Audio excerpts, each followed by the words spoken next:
Hey, everybody. This is episode number 2 of our podcast, The Whiteprint. And just like I promised last week, guess what? We're in a different place, different scenery.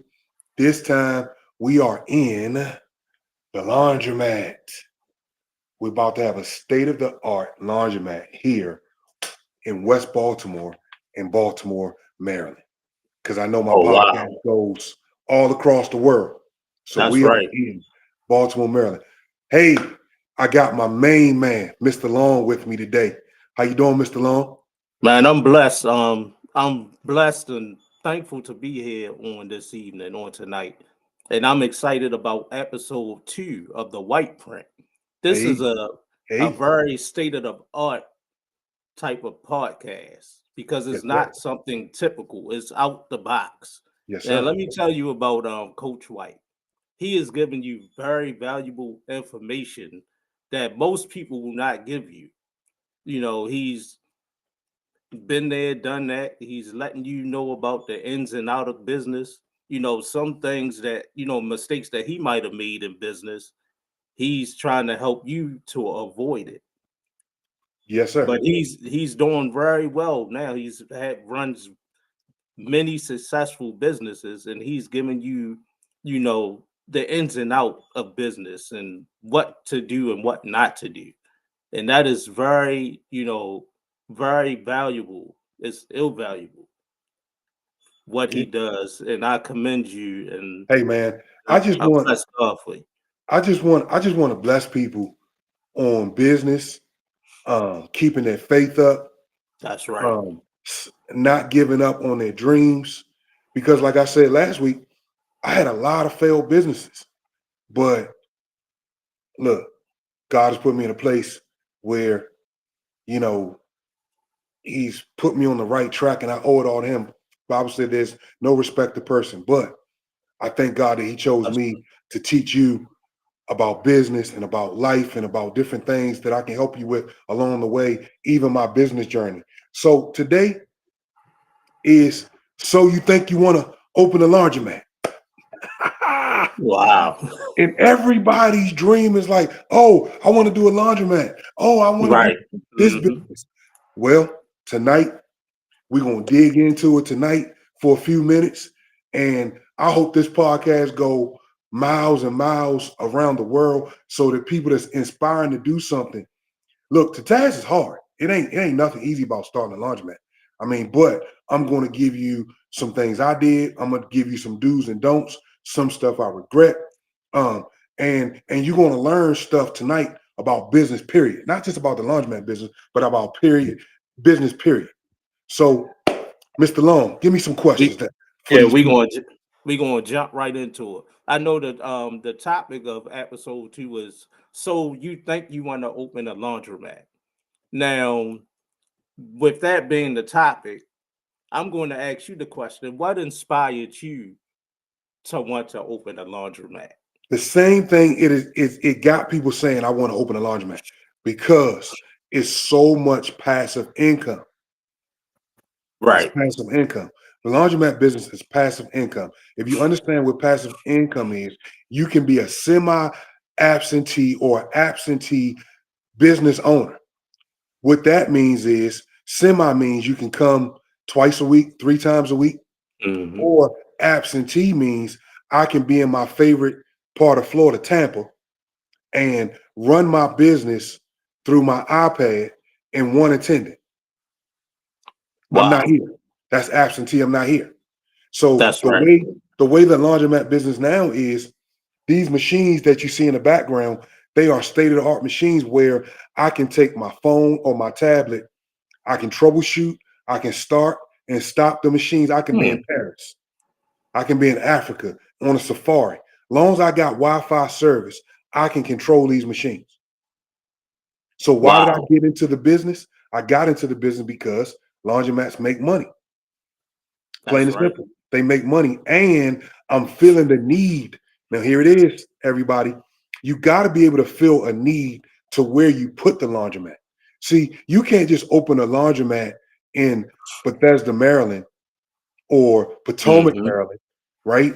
different parts of Maryland where you have $1 million houses, they got somebody washing their clothes, right? But in certain areas, you got to know your area, you got to know your audience, you got to know where you putting the laundromat before you even start. You got to do, man, we did so many what they call censuses, Mm-hmm.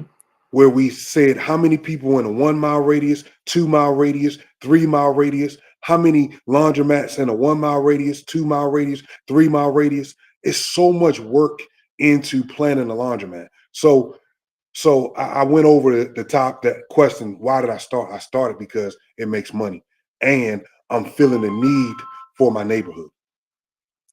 Right. That's definitely a great answer. And that's definitely a good place where you put it because it's definitely meeting a need for that community.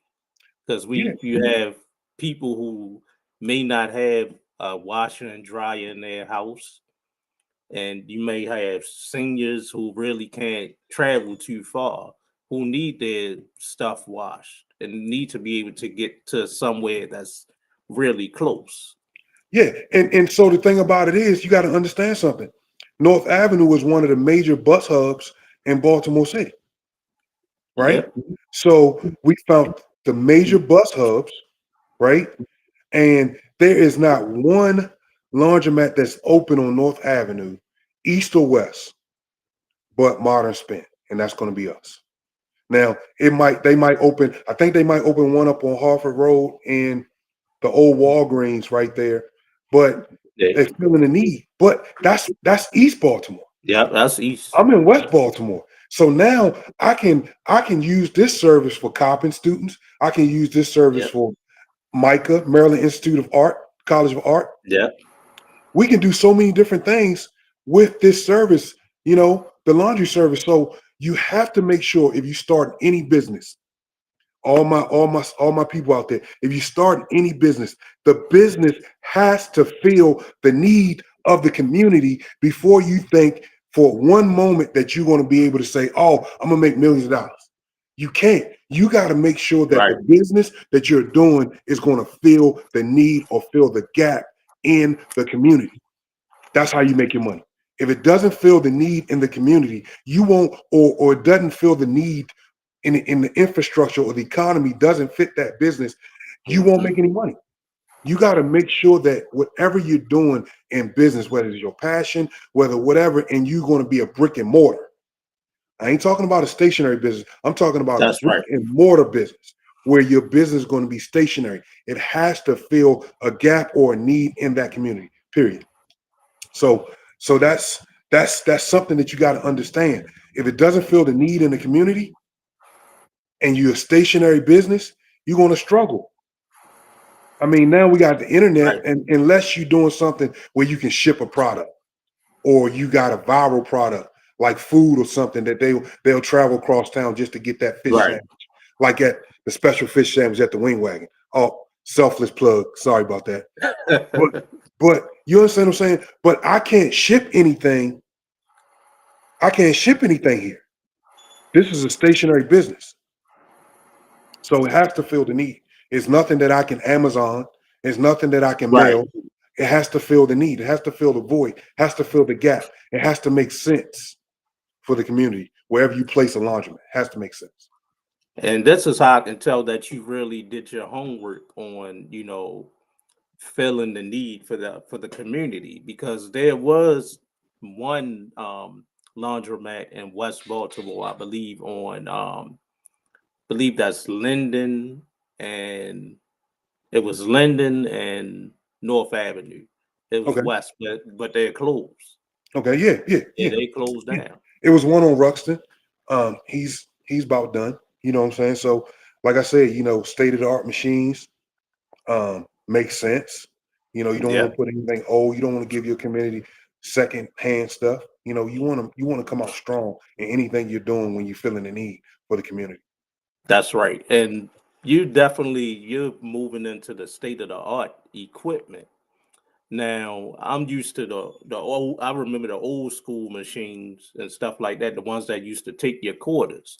Mm-hmm. So so now that you've already seen the need for the laundromat in the community, you find a prime location. Now we're going to get into how much capital does it cost to start up, and what was your biggest initial cost for the Well, laundromat? well, here it is. So the question is, how much capital does it take to start up, and what's the initial cost? So Yeah. my thing is the way the real estate is in Baltimore City. Now you can't see a lot of people still ride down North Avenue and don't see what I see. A lot of people ride down North Avenue and don't see what they're doing underground and above ground on North Avenue, Mm-hmm. right? So Coppin just built one building and now they're building three more buildings on their campus. They're not as big as Morgan, but they're building three more buildings Right. on their campus as we speak. Today is November 6th, 2025. Because these podcasts going to resonate forever because the That's information right. is going to be solid forever. So we can play this podcast 10 years from now and the information is still going to be solid, what I'm saying. But understanding the the question is, how much capital does it take to start up? Well, I Yes. looked at buying real estate first. And just like I told you last week, I brought the building where the current carryout was. Now, the capital made sense for me to invest in this building more Right. so the laundromat because first came the real estate, then came the ideas for the building. You understand what I'm saying? So my Mm-hmm. first initial investment was buying the building. My second thought was to how can I make much money as I could from the building. So this building was 2 floors, 3 floors actually. And 20 years ago, the building was two spaces downstairs. It was two addresses, 20, Mm. 2038 and 2036. Now, when I bought the building was only one address, 2036. I took the building back and made it two addresses and two more floors above. So now I have the capital to build a laundromat because now I have a rental space at 2036, and now I Mm. have the laundromat at 2038, and then I have the real estate above, which is 2036, second and third floor, right? So Right. now the rent that I make on second and third, and from the event space on 2036, that pays for everything I need to do at the laundromat. Right. So my capital, I made sure that I made capital before I invested so much in a laundromat. Because to start a laundromat like this, I don't want to want everybody to think I'm rich or I'm a millionaire or whatever. I am a millionaire. Hey, you got to speak it. The Bible says, speak those Right. things. That's right. But understanding this, I'm taking the money that I make upstairs, I'm taking the money that I make in the next address, and I'm throwing Right. it all on my mortgage and the Mm-hmm. laundromat. You understand what I'm saying? So the capital that I invested in the laundromat is from what I invested in building the capital. So I invested making sure I had renters upstairs and making sure I made money next door. So that money is my startup money to build my laundromat. But a laundromat at this capacity, this new, from scratch, $500,000. Oh wow. 500,000.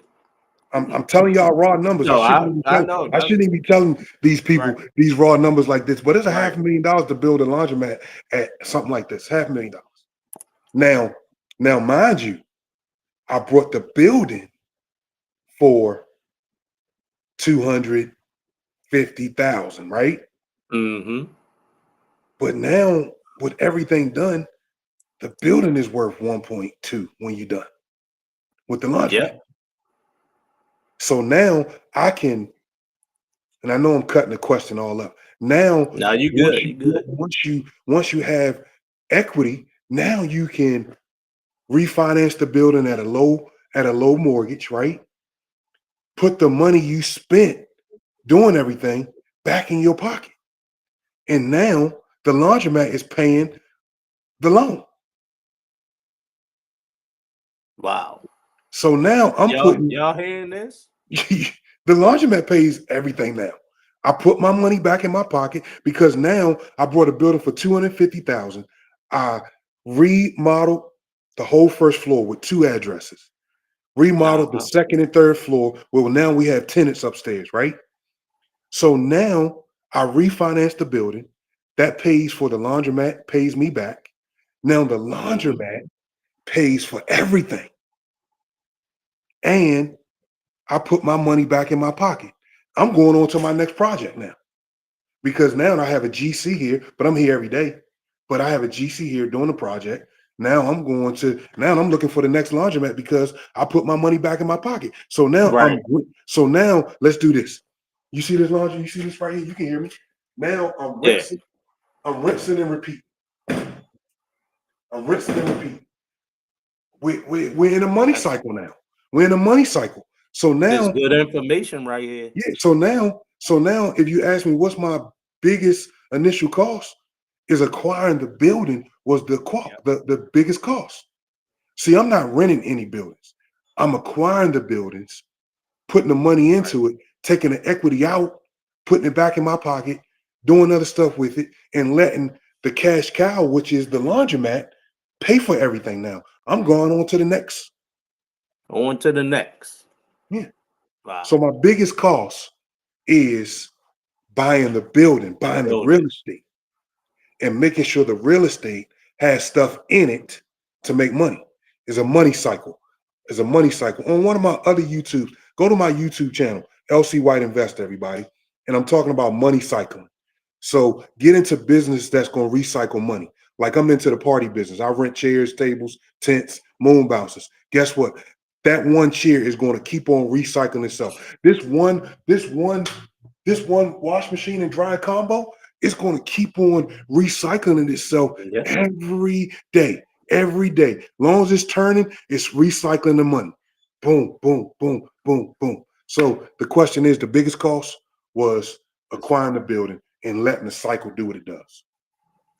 Now, I know we normally do this at the end, but this information is too good for people not to want to connect with you. If they want you to coach them and show them how to do this, how can they contact you? Go to my website, lcwhiteinvest.com.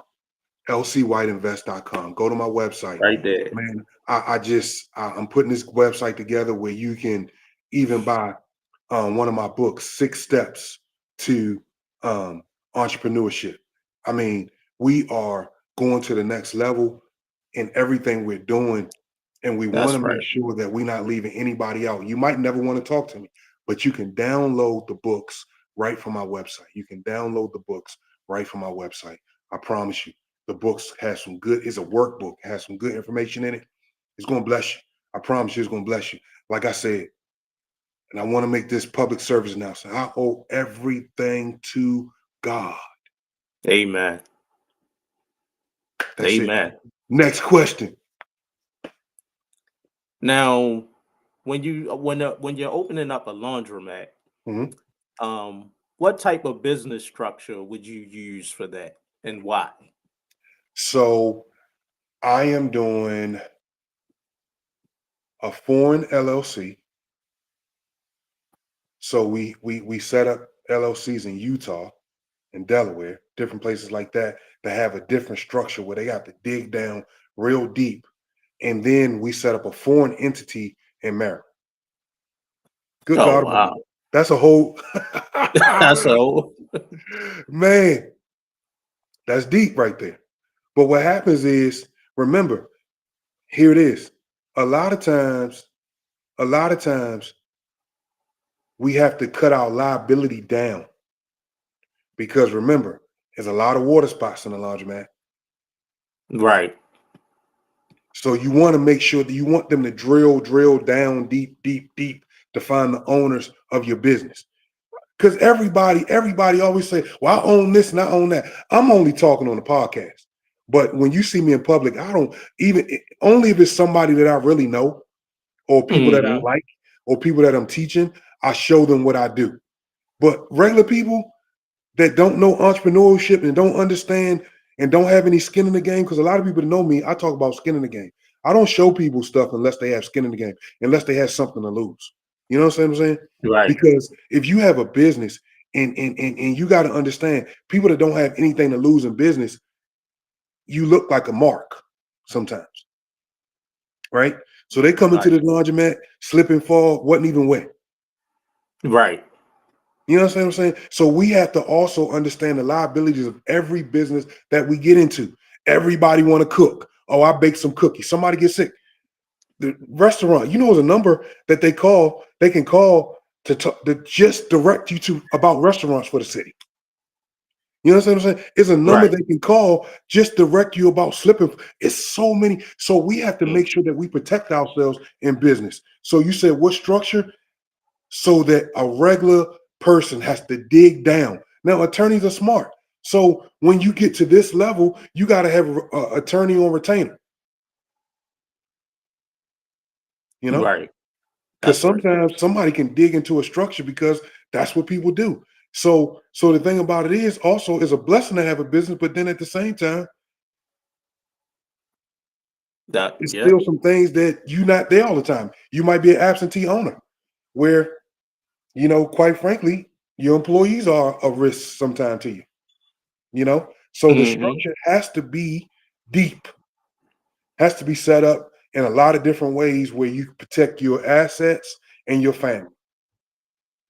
You got to protect That's your right. assets and your family. Now, show the people that's watching your washers and dryers, because we're talking. I know you talked about real estate Okay, and so can all everybody? this, all the space in there is real estate. And how important is it to maximize each amount of all the space that you have in there with some sort of equipment? So I'm glad you said that. So check this out. The way, let me see if I can turn my computer around, my screen around. Hold on one sec. Uh, all right, I'm just gonna do it like this. So, because I'm not savvy as Mr. Long, but you see these machines?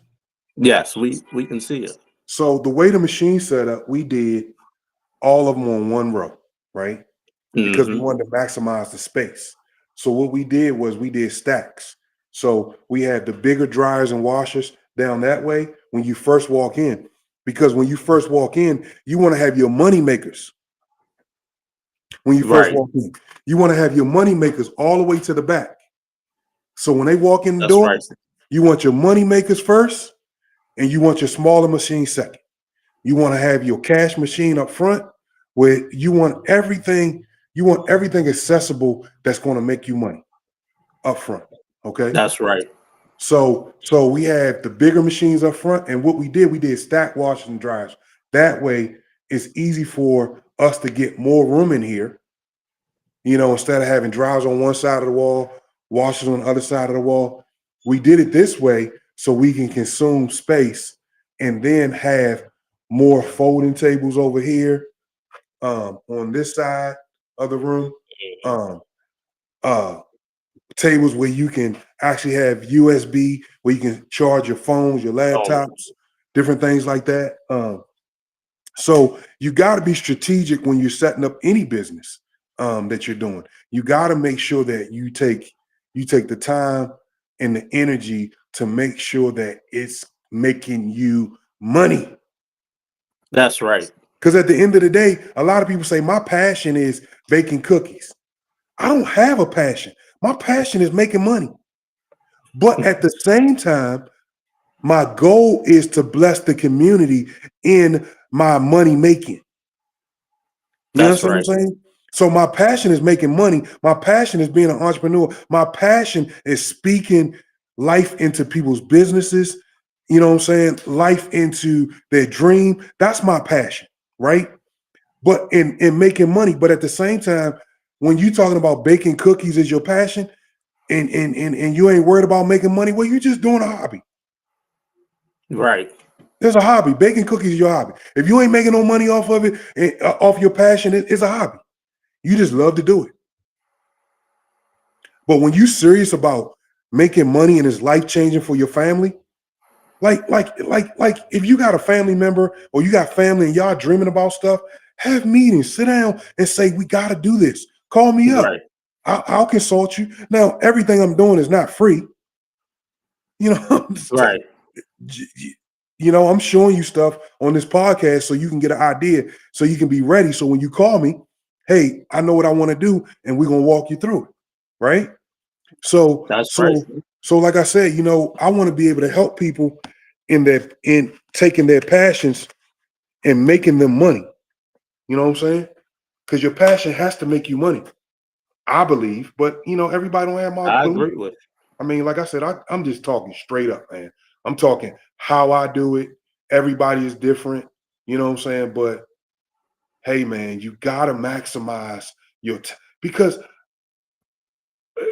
life is short. And everybody That's is right. dreaming about something, but not putting the dream to paper. Like I said last week, not writing a vision, not putting the dream to paper, Mm-hmm. not putting your vision to paper and executing. Mm-hmm. Execute it.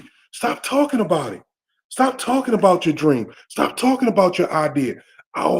And before we go on to the next question, because we run out of time, here it is. A lot of people don't tell me their dream and their vision. All they say, this idea is going to blow your mind. Can I tell you a secret? With AI, ChatGPT, DeepSeek, Mm-hmm. Zilly, I, I, name them all. AI is dreaming for people. Yeah. AI, somebody already got your idea. I promise you. But guess what? It's still your dream. It's still your idea. Fulfill it. Write it down. Build it. You know how many laundromats it is in Baltimore City? That didn't stop me. Right. You know how many chicken establishment there is in Baltimore City? That didn't stop me. You know how many people That's rent right. chairs in Baltimore City? That didn't stop me. You know how many people buy real estate in Baltimore City? That didn't stop me. You know how many people have corner stores or general stores in Baltimore City? That didn't stop me. You know how many people pastor churches in Baltimore City? That didn't stop me from becoming a pastor. I have a calling on my life. And if I have a calling on my life, God is going to see it through. It's my purpose. He's going to see it through. That's No right. matter. Amen. So stop thinking that your idea is so much a secret that you can't tell nobody. What's happening is you keeping it so much that you ain't telling nobody, and it ain't making you no money, and it ain't gonna happen because you're scared that somebody's gonna take your idea. Mm. The great cookie already exists. Snickerdoodle Yeah. already there. You know. So let's go. Let's go. Let's go. Give me one Wow. more, man, and we getting out of here, man. You pretty much almost summed up everything right Well, I'm there. glad I did tonight because, like I said, at the end of the day, man, fulfill your dream. This is not even a dream of mine. This is this is a legacy of mine. Mm-hmm.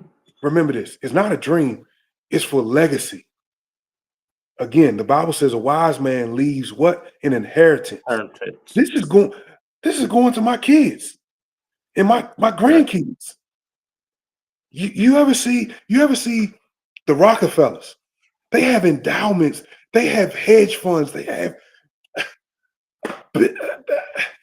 the wealthiest people leave an inheritance for their family. We fighting over. I'm gonna let y'all go on this. People are fighting over a viral fish sandwich. Mm-hmm. We are worried about a viral fish sandwich and not worried about leaving a legacy or even building wealth for our generations to come.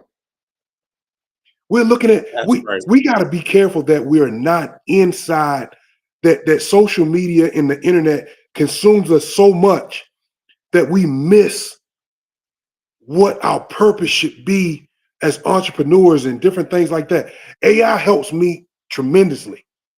But at the same time, I can't let it consume me that I miss what I need to do. Is a That's tool. right. Is a tool. Remember, the internet AI is a tool so you can get to this point. Because guess what? If the internet goes down today or tomorrow, people still got to wash clothes, Yeah, right? People still have a need for what I'm developing here. Everything that I'm developing in 2025 and 2026, it has to meet a need in spite of the internet, in spite of that's right. recession, in spite of Donald Trump, in spite of Barack Mhm. Obama, in spite of George Bush, in spite of who's in the White House, it still has That's to meet right. a need. Whew, good God Almighty, I ain't want to preach. So you preaching. But Trustees, could y'all bring the yeah, offering plate up, here's the please? offer. My cash app. You want my cash app? But you got to feel a need. Business owners, you got to feel a need. That's right. If you sell socks, make sure the socks fill a need. It fills a gap in the sock industry, That's right. you know? That's Or if you want to definitely sell right. socks, sell socks, sell sweat socks. Who cares? But you still have to have a pitch. You still have to have a website. You still have to have the Hmm. marketing strategy. You still have to have all of that. Fill a need. That's my word for today. Fill the need either in your community, in your demographics, in your state, in the world, That's on the right. line, feel the need. And I guarantee your business will not fail if you feel a need. That's all I I'm have for you tonight. telling y'all, Coach White dropped so many gems on tonight. I'm telling y'all, if you didn't um get some information tonight, then you must probably wasn't paying attention. I There tried, was man. so many gems, so much information. If you need to watch it again, watch it several times. Make sure that you share it with all your family and all your friends. Make sure Yes. that you um, subscribe to the YouTube channel. Make sure you like the video, watch the video, and share the video. And also, Coach White, for those who want to connect with you, besides your website, how else can they get in contact with you? Well, they can contact me by lcwhiteinvest@gmail.com. Or once again, all of my information, you can fill out the contact form. If you want me to speak, I'm available for speaking engagement. I can speak to kids, college students about business, economics, um, entrepreneur, real estate agents, whoever you need me to speak to, I'm your guy. Um, I am now taking engagement, booking engagements. You can book me for speaking engagements about any topic about business. Um, and I will definitely come and excite you and get you motivated when you leave one of my speaking engagements or one of my workshops. I promise you, you will be energized to be ready to open your business. And churches, book them as well. You know Well, that churches, we I've actually opened locations where pastors can rent space for churches, right. different things like that. I can show you how to acquire real estate for your church or your business. So just let me know. All my information is on my website, who we are. Um, and I'm excited. I'm excited to do what I do. And I'll see you at my next workshop, or I'll see you at your next seminar, or whatever you need me to be. All right. Go out, Mr. G Long. You already know how we end it. Who needs the blueprint when you got the what? Who needs the blueprint There we when you go. have the white print? LC White signing out. Coach White signing out. Whoever I am to you, I'm signing out. But you don't need the blueprint when you have the white print. Talk to you soon. We'll see y'all at episode 3 next week. Holla at your boys. We out. God